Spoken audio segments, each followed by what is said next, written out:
Baik, selamat jumpa kembali pada mahasiswa jurusan Teknik Sipil Politeknik Negeri Bali, khususnya bagi mahasiswa kelas 4C, Diploma 4, MPK, Manajemen Proyek Konstruksi pada mata kuliah Struktur Beton.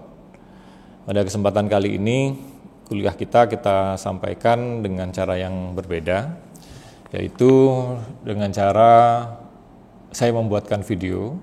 Nanti kalian bisa nonton video ini. Mudah-mudahan apa yang saya sampaikan secara melalui video ini dapat kalian mengerti. Ini saya tujukan untuk menggantikan atau untuk mengisi kuliah online selama kita dirumahkan untuk mencegah penyebaran dari virus corona. Mata kuliah ini merupakan pertemuan yang kedua, di mana yang pertama sudah kita lakukan secara online. Secara offline kita bertemu di kelas, yaitu pada hari Senin tanggal 16 Maret 2020. Nah, untuk itu silakan kalian simak video ini. Nanti kalian dapat bertanya, bisa dikirimkan melalui email maupun dapat bertanya memberikan komentar pada video ini. Baik, kita lanjutkan perkuliahan kita dengan beralih kepada papan tulis. Baik, sekarang kita lanjutkan materinya. Anda adik-adik semua perhatikan, mudah-mudahan bisa memberikan pemahaman yang baik. Nanti kalau ada yang tidak dipahami, silahkan bertanya melalui email maupun komentar. Baik, kita mulai dengan pertama ya. Struktur beton. Nah, sudah kami sampaikan di pertemuan pertama bahwa beton bertulang itu adalah beton ditambah dengan baja tulangan. Nah, perpaduan antara dua material yang berbeda ini kita sebut dengan bahan komposit. Nah, jadi sudah jelas, saya sudah terangkan pada kalian apa itu beton, apa baja tulangan, dan apa komposit. Nah, ini sekarang saya ulas sedikit. Komposit itu bagaimana? Komposit itu adalah material yang bekerja bersama dalam memikul beban. Jadi kata kuncinya adalah bekerja bersama dalam memikul beban. Jadi dia tidak boleh bekerja secara sendiri-sendiri. Dan ini adalah lanjutan dari mata kuliah pertama kita, di mana kita sudah pernah membahas tentang beton, yaitu tentang air, tentang semen, pasir, dan kerikil. Saya sudah jelaskan kepada kalian semua tentang karakteristik beton. Kemudian saya juga sudah jelaskan pada kalian baja tulangan. Juga tentang karakteristik dari salah tulis nggak apa-apa ya, dari baja tulangan. Nah, di mana pada saat kita jelaskan bahwa beton itu sangat bagus untuk menerima gaya tekan. Sedangkan baja itu sangat baik, sangat dominan, dalam hal ini adalah baja tulangan ya, bukan baja profil atau baja berat. Maka sangat baik untuk menerima beban tarik. Nah, karena bahan-bahannya ini kita satukan sebagai beton bertulang, maka beton di sini menjadi bahan yang komposit. Maka sekarang beban ini, tekan dan tarik ini harus bisa dipikul bebannya oleh beton bertulang.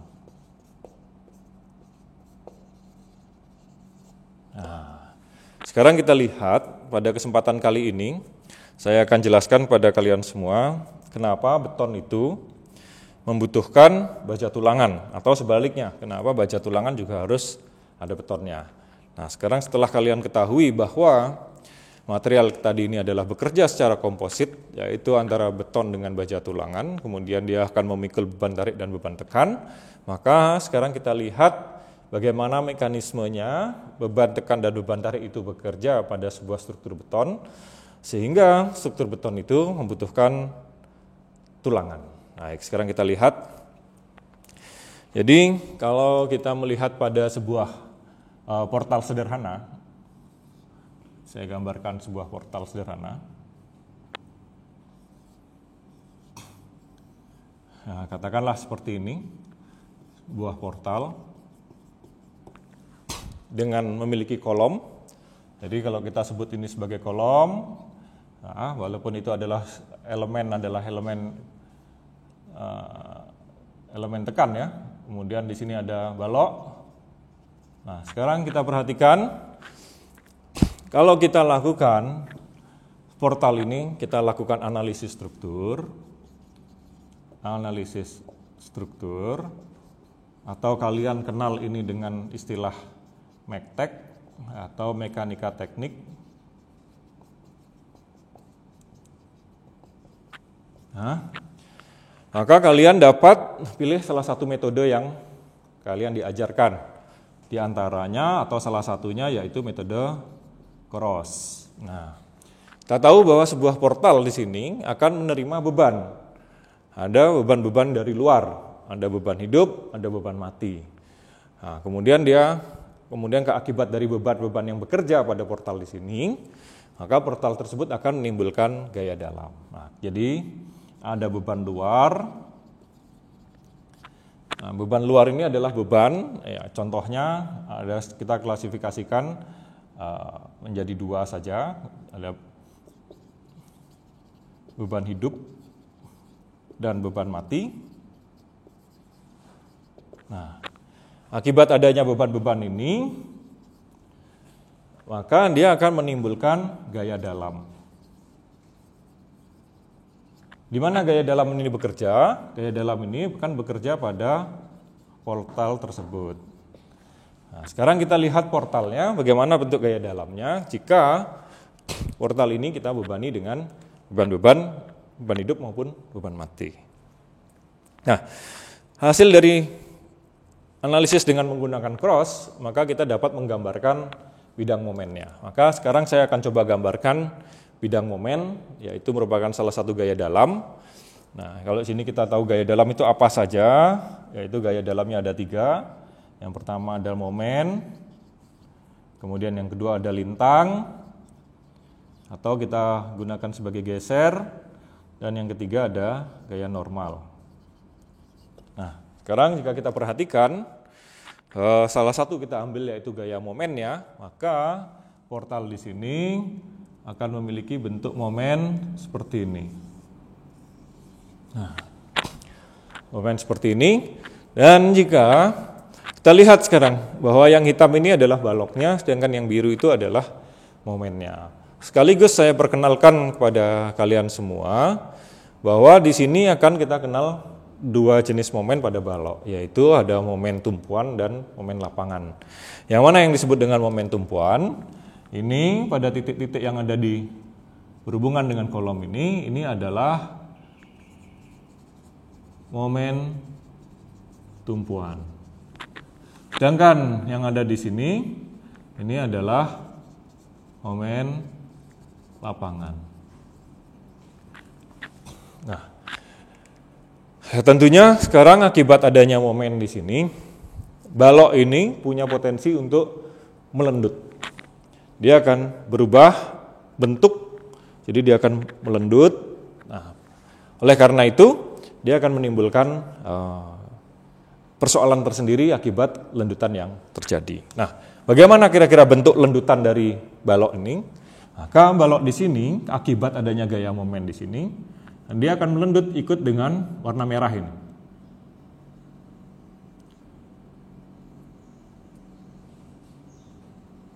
Nah, balok ini akan melendut. Jadi yang di daerah tumpuan dia akan cembung, sedangkan di daerah lapangan dia cenderung menjadi cekung. Nah, demikian juga ini mengikuti pola momen yang terjadi. Nah, makanya tidak dapat dilepaskan antara momen dengan lendutan yang ada. Nah, oleh karena itu sekarang jika kita potong balok ini secara kecil, pada pias yang sangat kecil, kita ambil misalkan di satu sisi, kita sebut ini dengan do X gitu misalkan ya. Kita ambil sini sebagai, atau kalau kita panjangnya, kita sebut sebagai do X, maka kalau saya transfer satu balok dari sana, kemudian saya pindahkan balok itu kemari, ini baloknya, maka kemudian saya gambarkan bidang momen yang terjadi pada balok ini. Itu bidang momennya. Maka kita lihat sekarang deformasi baloknya seperti apa. Maka deformasi baloknya akan menjadi yang merah ini. Nah.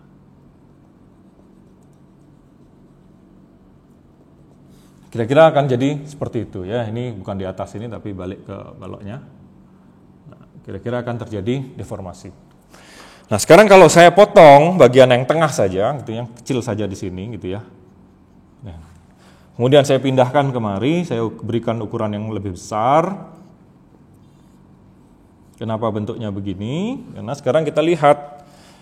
Nah, kita lihat sekarang kalau di sini memiliki, saya gambarkan dia memiliki 3 sumbu ya. Karena dia, kenapa saya bikin seperti ini? Karena dia kondisinya lengkung. Pada yang merah itu dia akan membesar di bagian bawah karena dia cekung. Maka di bawah dia akan memiliki ukuran yang lebih besar daripada yang di atasnya. Kemudian saya kasih nama titik garis-garis ini sebagai serat atas, ini sebagai serat bawah, dan yang di tengah ini adalah sumbu batangnya. Sumbu batang. Nah, jika kita perhatikan 3 garis ini, ada serat atas, ada sumbu batang, ada serat bawah, maka akibat lendutan yang terjadi di tengah-tengah di situ, nah ini saya pindahkan kemari.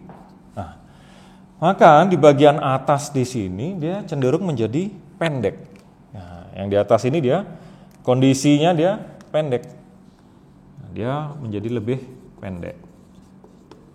Sedangkan yang di tengah dia cenderung tetap sama panjangnya karena tidak terjadi deformasi. Tetapi yang di bagian bawah dia memanjang. Apa artinya ini? Artinya barang yang bisa menjadi pendek itu jika apa? Pendek itu jika kita tekan. Maka kalau kita tekan sebuah benda, maka benda tersebut akan terdeformasi arah X, dia menjadi lebih pendek. Maka sekarang pada daerah yang atas di sini, ini terjadi tekan. Karena pendek itu dia terjadi tekan. Dan pendek itu, memendek itu artinya dia berkurang panjangnya dari panjang semula. Sehingga simbolnya untuk tekan itu adalah minus. Minus. Jadi yang di atas di sini, serat di areal di atas sumbu batang di sini, dia adalah areal yang terjadinya gaya tekan. Nah, gaya tekan di sini menyebabkan, karena dia tekan itu minus, menyebabkan dia menjadi lebih pendek. Bagaimana dengan yang di bawah? Yang di bawah itu dia memanjang. Kenapa dia terjadi panjang? Apakah sesuatu yang terjadi agar dia menjadi panjang? Maka agar jadi panjang dia harus ditarik. Nah, oleh karena itu yang di bawah di sini itu terjadi gaya tarik. Nah, apa yang terjadi jika tarik? Maka yang tarik itu adalah dia bertambah panjang dibandingkan panjang semula. Maka karena dia bertambah, maka simbolnya untuk daerah tarik itu adalah plus. Nah, plus. Jadi ini terkait semua. Nah, ini juga sekarang sudah diketahui, dan semoga ini tidak menjadi satu bagian ini, semoga tidak membuat kalian menjadi bingung, tapi menambah paham bahwa apa yang terjadi pada bagian yang sangat kecil di sini, yang terjadi kira-kira seperti ini. Baik, kita lanjutkan kembali. Sekarang kalau dia beton, kalau sekarang bahan ini adalah beton bertulang.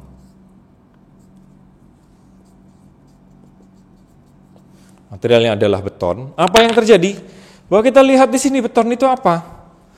Nah, beton itu dia tidak mampu memikul tarik, tapi dia sangat bagus memikul tekan. Jadi di sini dia bagus untuk tekan, tapi dia buruk atau jelek gitu ya. Buruk untuk tarik. Apa yang terjadi pada pias ini akibat adanya tekan dan adanya tarik? Apa yang terjadi pada beton yang kecil ini? Jika di sini di bawah ini terjadi gaya tarik, kemudian di atas terjadi gaya tekan. Nah, kita lihat maka yang bagian tertekan itu dia cenderung mampat dan tidak terjadi kerusakan yang berarti dibandingkan yang terjadi tarik di sini. Apa yang terjadi pada bagian tarik? Karena dia bertambah panjang. Sedangkan kita tahu beton itu adalah benda yang masif, bukan benda yang elastis. Maka yang terjadi itu adalah pada bagian bawah atau bidang-bidang yang tertarik ini akan terjadi retak di sini. Nah, kalau tidak retak dia nggak bisa panjang, maka dia terretak karena dia bukan barang yang elastis. Maka di sini akan terjadi retak. Nah, retak ini adalah sebuah kondisi di mana beton ini rusak. Nah, ini yang kita harus atasi. Kita tidak ingin membiarkan retak ini semakin naik, gitu ya. Baik. Nah, sekarang biar gambarnya nggak ruwet gini deh. Karena biar gambarnya nggak ruwet, kita bersihkan dulu sebelah sini. Kita bersihkan dulu, kita gambar ulang lagi sebuah balok itu tadi. Maka yang terjadi yaitu di sini akan terjadi retak. Ini adalah retak yang terjadi. Kenapa terjadi retak? Karena di sini ada gaya tarik. Tarik itu timbul dari mana? Timbul dari bidang momen ini. Kenapa ada tarik? Karena ada momen. Itu. Nah, oleh karena itu momen ini menyebabkan lendut. Lendut ini terbagi menjadi dua bagian, yaitu tekan dan tarik. Nah, bagian tariknya ini sekarang akan menimbulkan retak di sana. Nah, ini yang harus kita perhatikan. Sekarang apa yang terjadi jika retak ini kita biarkan? Nah, ini yang berbahaya. Jika pada suatu balok yang panjang, kamu biarkan retak ini terjadi, maka retak ini akan semakin tinggi, dan kemudian balok ini patah. Nah, kalau ini sudah patah, ini terjadi retak, kemudian dia patah, maka ini terjadi kegagalan struktur. Nah, sekarang pertanyaannya retak itu karena tarik, maka siapa yang kuat memikul tarik? Gitu ya. Nah, makanya ini siapakah yang harus memikul tariknya? Maka tarik di sini harus dipikul oleh baja tulangan. Itu. Ya, sehingga sekarang kita membutuhkan baja tulangan. Nah, baja tulangannya ini mau dipasang di mana? Tentunya karena tarik itu dimulai dari bawah, maka kita tidak akan membiarkan retak ini terus sampai di atas sehingga membuat dia patah, maka kita wajib memasang tulangan di bawah sini.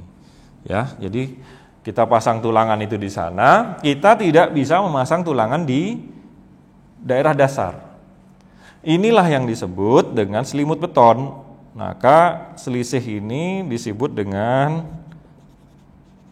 selimut beton. Nah, ini kita pasang di sini.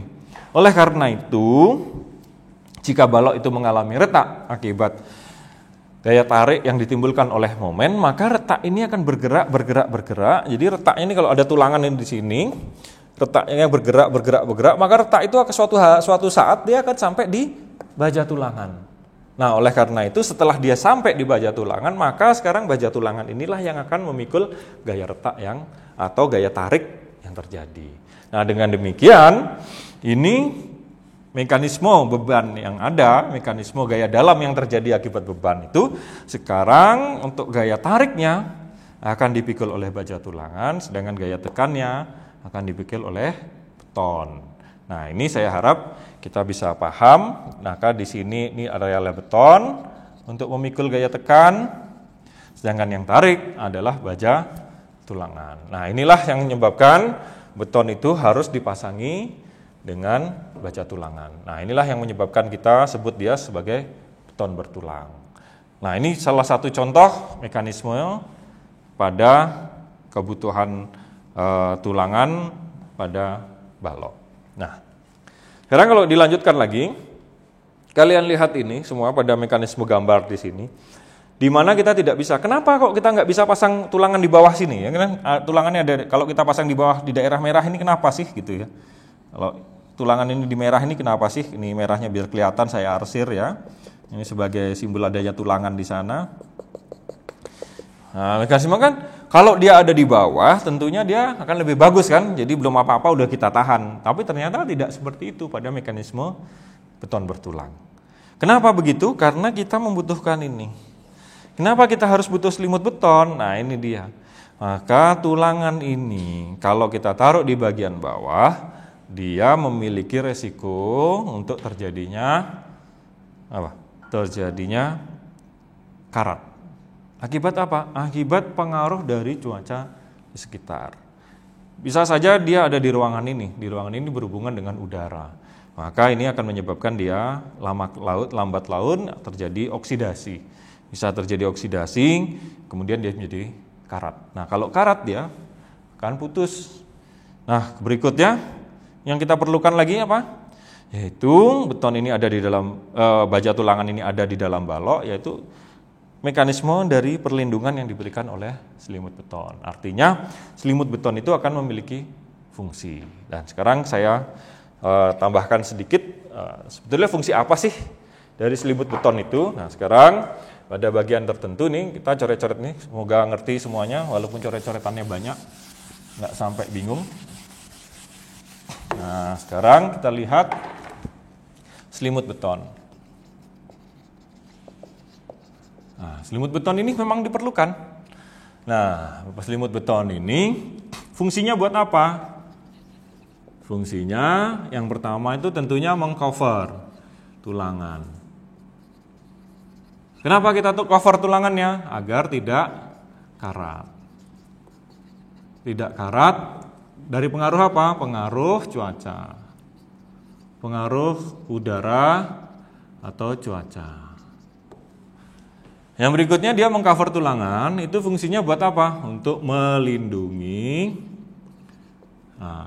tulangan atau baja tulangan dari bahaya akibat kebakaran. Nah, jadi kalau ada kebakaran, baik itu api yang langsung ada di sekitar balok ataupun karena dipengaruhi oleh panas yang ditimbulkan oleh kebakaran, baja itu dilindungi oleh selimut beton.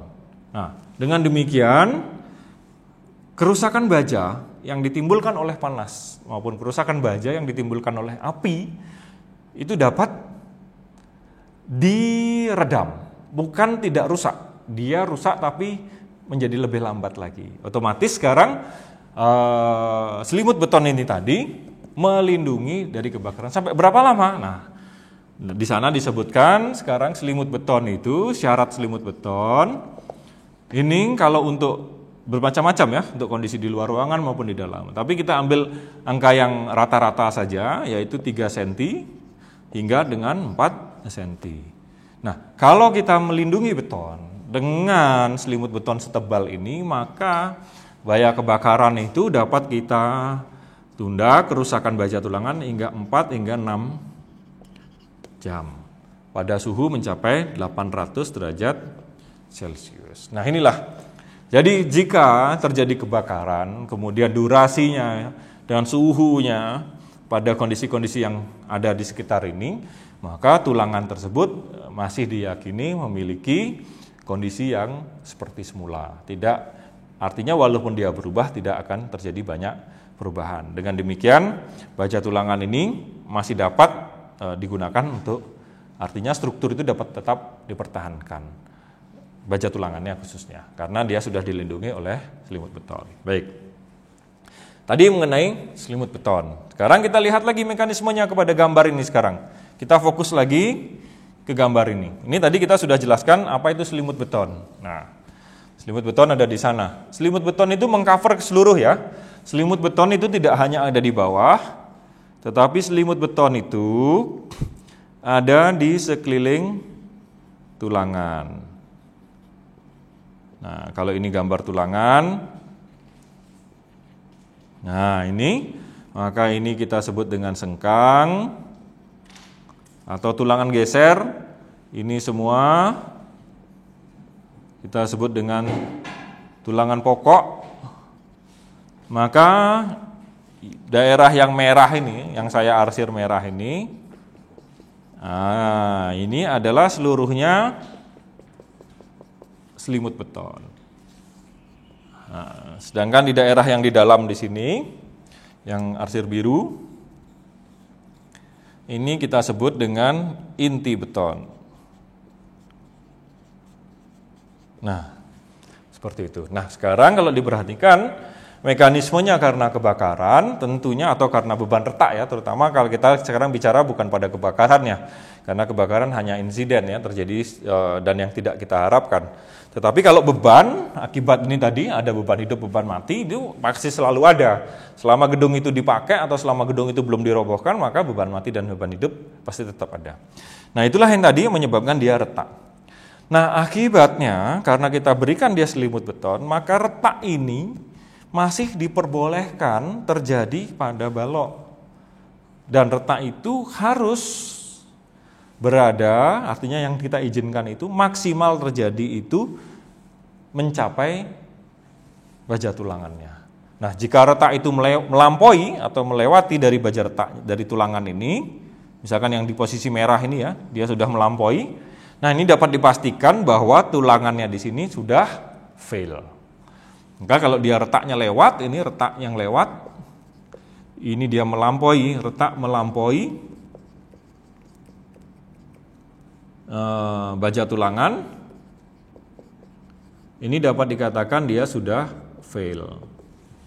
Artinya bajanya bisa bilang putus. Bagaimana mungkin dia tidak putus? Kalau dia tidak putus tentunya retaknya tidak naik terus. Tapi kalau dia putus tentunya retaknya akan naik terus. Artinya walaupun dia tidak benar-benar putus, tapi dia sudah fail, sudah menunjukkan perubahan sifat dari bajanya itu sendiri, gitu ya. Nah, sehingga ini disarankan masih diperbolehkan terjadi retak pada balok. Tentunya retak yang terjadi pada balok juga ada pembatasan, yaitu pembatasan utamanya adalah masih terjadi pada selimut beton. Dan yang kedua pembatasannya yaitu berupa lendutan yang terjadi. Jadi ini tuh terjadi lendutan. Ini kalau kita ukur ya. Dari titik bawah ini ke titik bawah ini disebut dengan C. Inilah lendutan yang terjadi. Nah, lendutan ini dalam SNI diatur lendutan maksimum. Nah, silahkan nanti lihat di dalam SNI berapa lendutan maksimum yang diperbolehkan. Karena sudah pasti jika terjadi lendutan, baloknya pasti retak. Dan kalau rendutannya maksimum ini tidak terlampaui, maka retak itu dapat dijamin atau dipastikan tidak sampai kepada tulangan tariknya. Nah, demikianlah mekanisme pada salah satu elemen yaitu balok, mengapa kita memerlukan tulangan. Demikian juga nanti untuk elemen-elemen yang lain, pada bidang-bidang yang lain di sini. Di sini pada gambar portal ini kita bisa lihat bahwa portal ini terdiri dari apa? Pertama dia terdiri dari balok, kemudian dia terdiri dari kolom, dan terakhir ini terdiri dari pondasi.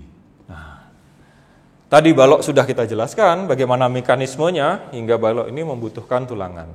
Nah, coba sekarang kita lihat bagaimana mekanismenya hingga beton itu membutuhkan tulangan pada kolom dan pada pondasi. Baik, ntar lagi kita lanjutkan lagi pada kolom dan pondasi. Nah, sekarang setelah ini kita bersihkan papannya, nanti kamu kalau perlu lagi ya diputar ke belakang sedikit untuk mendapatkan apa yang terjadi pada lembar papan tulis yang tadi. Maka sekarang kita akan lanjutkan mekanisme atau paling tidak penjelasan mengapa kolom juga membutuhkan tulangan, kemudian ada plat lantai, ada pondasi juga yang masih membutuhkan tulangan. Tadi kita sudah jelaskan dasar-dasarnya, yaitu dengan elemen balok. Sekarang kalau kita perhatikan,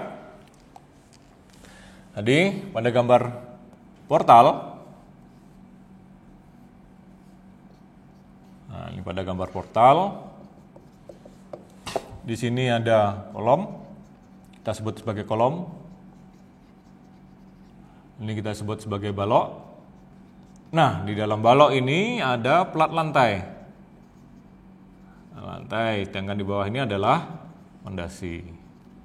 Nah, demikian juga dengan plat lantai. Plat lantai itu adalah elemen yang tipis, ya. Jadi, dia plat lantai itu kalau kita gambarkan kira-kira seperti ini, maka dia akan terikat di 4 sisinya. Terikat oleh apa? Oleh balok.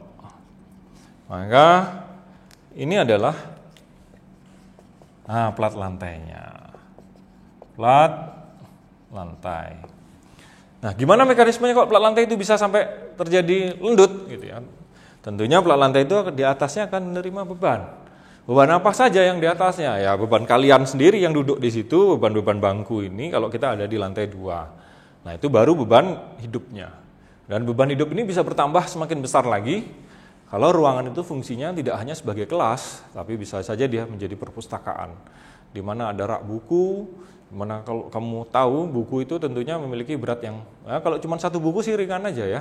Tapi kalau udah buku satu setumpuk begitu ya, setumpuk itu begini, bukan begini. Ini sejajar buku-buku, apalagi sampai bukunya kamu gendong di dalam tas ranselmu, tentunya kamu sudah merasakan beratnya dari buku-buku itu. Nah, oleh karena itu, sekarang plat itu sebetulnya terbebani secara beban gravitasi.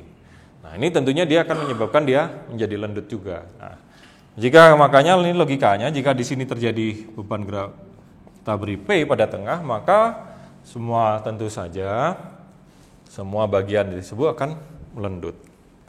Nah, tentu lendutan kalau kita potong ini pias ini ya, gambar platnya kita potong di tengah-tengah bagian itu, maka dia akan jadi seperti ini. Nah, ini tanpa skala ya, gambarnya ini baloknya kecil, platnya tebal gitu ya. Padahal sebetulnya kan baloknya lebih besar dari platnya, tapi sudahlah, terima aja. Maka jika di sini kita bebani dia, maka plat lantai di sini, ini kan baloknya nih ya. Ini baloknya. Nah, ini baloknya. Maka plat itu juga sebetulnya mekanismenya sama dengan balok. Dia juga akan terjadi lendutan. Maka dia juga akan terjadi lendutan. Oleh karena itu dia membutuhkan tulangan juga. Ya, tulangan juga sama seperti balok, percis. Kalau plat itu sama seperti balok, maka dia membutuhkan tulangan di bagian di mana terjadi gaya tarik. Ya, itu baru pada mekanisme plat lantai. Nah, bagaimana dengan kolom? Nah, kolom ini lebih-lebih lagi. Kalau kolom ya, kalau kolom itu ya kayak kakimu itu, kayak kaki kita ya, kolom itu. Nah, kalau saya gambarkan kira-kira nih ya, kolom.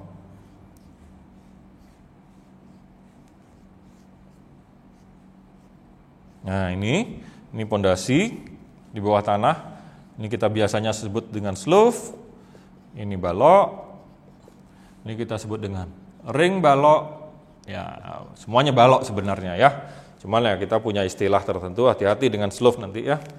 Nah, ini adalah kolom dan kolom. Nah, sama dengan mekanisme saya sebut tadi bahwa kolom itu seperti kaki kita, maka sebenarnya kita juga kalau didorong, kita akan ke belakang, kita akan memikul, kemudian kita akan berusaha untuk mempertahankan posisi. Begitu juga kalau kita didorong dari belakang, maka kita akan bergerak ke depan, condong ke depan, namun kita akan berusaha untuk kembali kepada posisi. Demikian juga ke samping dan sebagainya.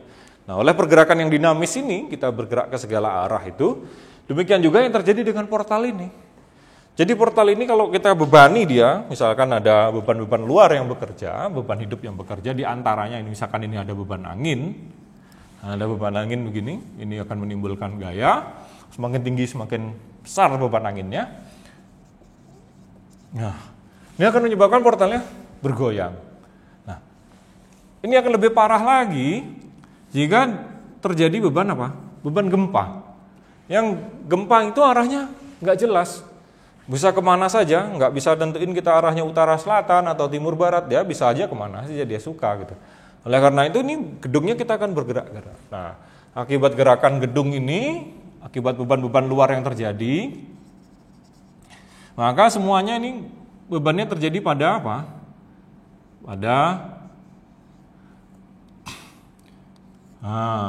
Pada kolom. Nah, oleh karena itu kolom ini juga pasti akan menerima momen. Karena momen itu akan menyebabkan dia simpangan. Dia akan menyebabkan dia terjadinya lendutan. Nah, oleh karena itu pasti terjadi juga gaya tarik. Nah, makanya kalau mekanismenya untuk kolom, kalau kita potong sebuah kolom, nah dia kecenderungannya kolom itu tulangannya ada di merata di seluruh sisinya. Jadi kolom itu biasanya merata di seluruh sisinya. Sedangkan balok nanti tadi belum sempat digambarkan, nanti kita gambarkan terakhir, kita kembali ke balok lagi. Sedangkan balok tidak akan sama dengan kolom. Nah, gimana dengan pondasi? Nah, kalau pondasi ini kan kita tahu sendiri. Sebuah pondasi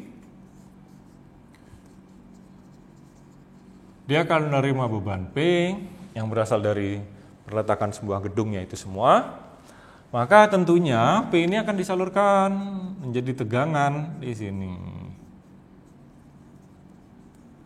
yaitu besarnya P dibagi dengan A. A-nya apa? A-nya luas dari pondasinya.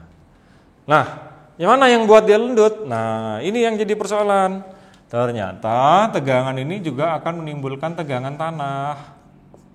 Ini ada tegangan tanah. Tegangan tanah yang timbul karena adanya beban dari atas, yaitu berupa tegangan yang disebabkan oleh beban-beban yang terjadi. Nah, maka itu kerusakan yang terjadi pada pondasi kurang lebih itu akan menyebabkan, misalkan ini kolomnya, maka pondasinya akan menjadi lengkuk seperti ini. Nah, proses dia lekuk seperti ini akan terjadi lendutan.